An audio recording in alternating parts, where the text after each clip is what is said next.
Hey everybody, and welcome to the spiritual lessons that we've learned for August of 2025. As always with these, take what resonates and leave what doesn't. I'm playing with the Psychic Reading Cards deck today. Like, comment, share, follow, subscribe, get the word out there. If you feel like donating, Cash App, Venmo, PayPal, or MetaPay. So we have learned chakras. We have learned what they've stood for. We've learned to balance them. We've learned where they're imbalanced, where they are overstimulated, where they are blocked, where you need to release some energy and let go still, where you're hanging on too tightly, where you are restricting yourself and limiting yourself. You're learning through metaphysics and strategy and cunning and ambition. You're learning through metaphysics the power of spirituality and the power of knowing and the power of claircognizance. You have a lot of clarity and a lot of clarity seeking that you've been doing. It also looks like there's a lot of working like every day to do something. 7 days a week, pretty much. Healing never stops, it feels like. Some people are learning this themselves. Some people are independent. Some people are using meditation as a means to do this. Other people are taking time for like mantras or sound waves or aromatherapy or acupuncture. Quid pro quo sticks out. It looks like the main focus of energy would be on the 7th great chakra, the 7th crown chakra. So pretty much 2 inches above your head to 4 inches above your head. And that can help you see when you're having like a headache or something like that, to navigate your emotions and such. So whenever you're getting like a headache or fatigue or feeling uncertain, you seek external validation, or you look inward and face spirituality to be able to get your answer. It looks like there's going to be something that has happened when you were like 7 or in 2007 that may have impacted you or impacted the energies around you. July seems to be a strong month. February birthdays and January birthdays as well seem to stick out for people that have had like a lot of impact or influence within yourself or around you. So if you're none of those signs, you could be meeting somebody that's overly critical or overly cynical, someone that is very narcissistic or attention-seeking, that ends up making you feel uncertain and feeling gaslit. Spiritual gaslighting, triangulation, spiritual narcissism stick out. It looks like you need to find your hidden divine feminine side, your hidden power within yourself. Seeking knowledge within. Star seeds and star families and intergalactic guides and beings, multidimensional figures. Symbolism, magic sticks out for a few lessons that we've learned in August as well. It looks like life path 7s and those that learn like photogenics and have a photographic memory or prefer like photographs and picture evidence and visualization techniques have been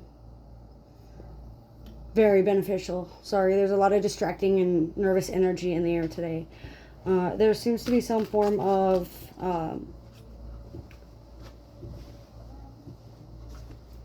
navigation or wayward that needs to happen, or you are starting to navigate your own life or direct your own life and take a direct role in your life rather than being the back burner or the back door.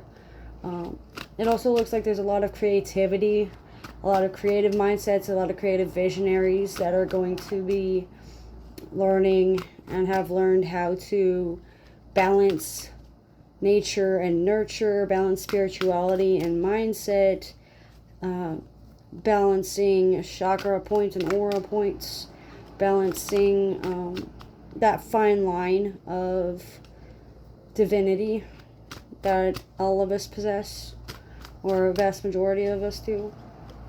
Learning about star seeds, learning about parallel past lives, Dreaming of events. Looks like clairvoyance and clairtangents are going to be ways that we have learned as well in the metaphysical life, or in the metaphysical, for the balancing of our chakras, because not everything is done in the physical. It looks like there's a lack of communication from our spirit guides, though, or a lack of wanting to hear from our spirit guides. It's not that they're not there, but you may not be listening to them, or you may not have heard them properly, or you may have misinformed or misread a signal, or misunderstood a message that has been given to somebody. Not necessarily like a false prophet, it's just you forced the message to fit you when it really didn't, kind of a deal. Or you don't feel like the message was for you, or you don't feel like hearing a message from somebody due to like certain biases that you hold due to religious biases and such like that. Protection magic, banishment rituals, white light visualization techniques, magic that is serving a higher purpose rather than serving yourself has been learned. Reiki, energy transference, healing other people. Luck. There's going to be a change of luck due to your chakra balances. So just being aware of where you seek clarity and when you seek clarity, and whom you go to seek the clarity. When you see feathers along the road, or when you are in an area that usually lacks a lot of avian creatures, or you have a certain view on how angels are supposed to look, it could create a barrier in communication, and it can damage your short life journeys, your mental health, and your education about spirituality and chakras and all that as well. So just know that who to go to for what, basically. Career and work are very important. Health and fitness are also important. North and east directions are very important. So emotional maturity and wisdom gaining. You've learned through numbers as well, it looks like. So what this means is there's a lot of sequences and synchronicities and activation numbers that have been going on. You may have been given numbers in dreams or numerology in telepathic messages, or you may have been seeing like 444 or 1313 a lot, or 2525 or 2626 or 777 or like 111. There's a lot of sacred geometry lessons that you're learning, a lot of manifesting your desires and your abundances and your dreams and your hopes and your well wishes. You've been able to organize your thoughts, you've been able to rest, you've been able to relax, you've been able to open up more to your spirit guides, even though you don't fully know who some of them are yet, you still end up talking to them. So just be aware of who you talk to, and that will help you. But that's what I get for what lessons we've learned for August of 2025. As always with these, though, take what resonates, and leave what doesn't. Thanks so much for joining.